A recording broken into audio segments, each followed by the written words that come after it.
Pod good vibes to all everyone and the idol. Thank you for support. About na naman ito sa kung anong dahilan yung laging mag-aaway yung asawa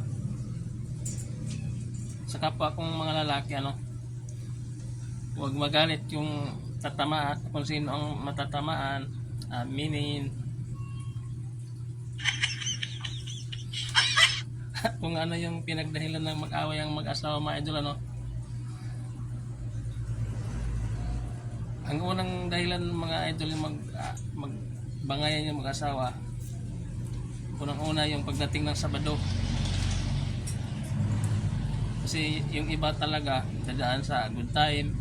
Ako nag-good time din ako mga idol, pero iba akong good timer na Yung iba kasi kahit na konti lang yung sinasahod, dadaan pa sa good time. Ngayon, mapasubo mga idol, magtitibol, ganon, ladies, yung pulutan, manok, barbecue,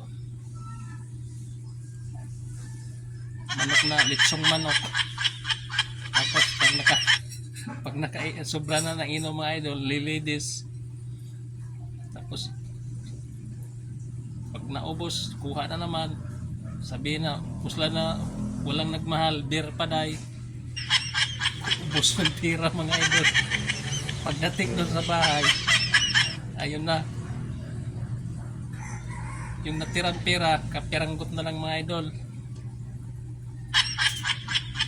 Pag nalaman na ni Mrs. na wala ka ng sahod, ayun na, doon mo na maisip na sa good time, barbecue yung manok ka pa, palitson-litson. Pagdating na sa pamilya, tuyo na lang mga idol ang ulamin, wala na yung pera, ubos na sa good time mga idol Kasi mga idol, yan nasabi ko kasi yung mga kasamahan ko dati dito sa Olongapo, Subic, ganun ang ginagawa. Kaya ko nasabi yan, pero mayroon talaga yan hanggang ngayon. Pagdating sa good time, ang ganda ng pulutan doon, ladies pa. Tapos napasubo yung pera sa ladies. Magkano yung ladies? 300. Ubos yung pera. Yung kita mo na 5,000 sa isang linggo,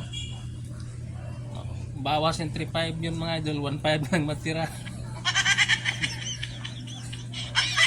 Pag uwi na sa bahay, ubos yun. Galit na si Mrs. nun mga idol.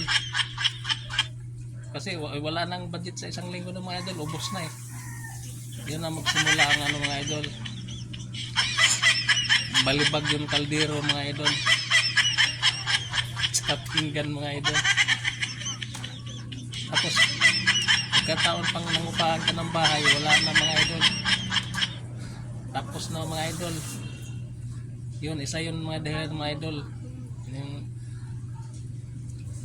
nagtatalo yung mag-asawa. Baka hanggang ngayon mga idol, mayroon pa rin yan mga idol. Kasi manas ko yan mga idol. Ako good timer rin ako mga idol, pero iba ako nag good time mga idol. Hindi ko good time kung wala akong pirang sapat mga idol. Pag alanganin mga idol, hindi ako nagaganon mga idol. Yun ang dahilan nun mga idol. Pag-aawayan mga idol. Kaya yung mas lalo na kung may anak kayo mga idol hindi mo mga idol ihagis yan sa'yo mga idol. Yung maliliit mo pang anak mga idol, kasi sa galit ni Mrs. mga idol kalaga ng pera. Yan ang mga idol, wag na magalit mga idol kung sinong matatamaan mga idol sa content ng mga idol tayo lang ito sa di nakakatanda mga idol.